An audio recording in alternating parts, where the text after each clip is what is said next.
आता पाहूया 36 जिल्हे 50 बातम्या।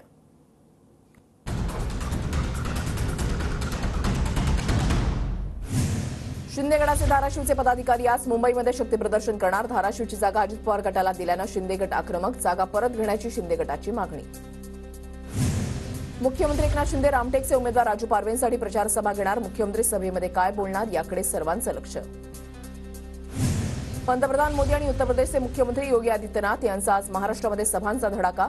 नरेंद्र मोदींची चंद्रपूरमध्ये संध्याकाळी 5 वाजता सभा, तर योगी आदित्यनाथ यांची भंडारा आणि वर्ध्यामध्ये सभा। गुढीपाडव्याच्या दिवशी मवियाच्या जागावाटपाची अधिकृत घोषणा होणार। शरद पवार, उद्धव ठाकरे आणि पटोलेंची संयुक्त पत्रकार परिषद होणार। शरद पवार आज बारामती तालुक्यामधल्या दुष्काळी गावांचा दौरा करणार। बारामतीमधल्या उंडवडी सुपेमध्ये सकाळी शरद पवारांची सभा। मी भाजपामध्ये प्रवेश करणार असून माझा पक्ष प्रवेश 15 दिवसांमध्ये दिल्लीमध्ये होणार। एकनाथ खडसेंचं भाजपा प्रवेशावर स्पष्टीकरण। दरम्यान एकनाथ खडसेंची राज्यपाल म्हणून वर्णी लागण्याचीही शक्यता बोलली जाते। रोहिणी खडसेंची आज पुण्यामध्ये पत्रकार परिषद। रोहिणी खडसे शरद पवारांनाही भेटणार। उद्या रावेरचा शरद पवार गटाचा उमेदवार निश्चित होण्याची शक्यता। सुप्रिया सुळेंसाठी शरद पवारांची मोर्चे बांधणी सुरू। दौंड नगर परिषदेचे माजी नगराध्यक्ष प्रेमसुख कटारे यांची पवारांकडून भेट। दोघांमध्ये 20 मिनिटं चर्चा। साताऱ्याच्या कराडमधील सोरे विभागामधील 8 गावांचा लोकसभा निवडणूक मतदानावर बहिष्कार।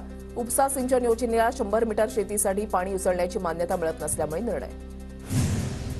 सोलापूरच्या माढ्यामध्ये शिंदे गटाच्या पदाधिकाऱ्यांची बैठक। भाजपा उमेदवार रणजितसिंह नाईक निंबाळकरांना निवडून आणण्याचा निर्धार।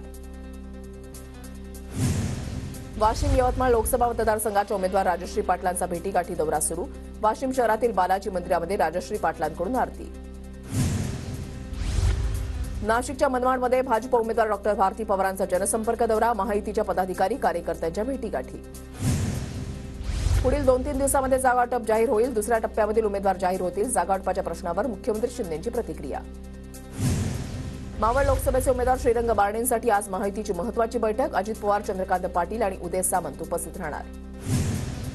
आज माझी राजकीय सुट्टी, उद्या काहीतरी होईल। काँग्रेसचे नेते विशाल पाटील यांचं सांगलीमध्ये सूचक विधान।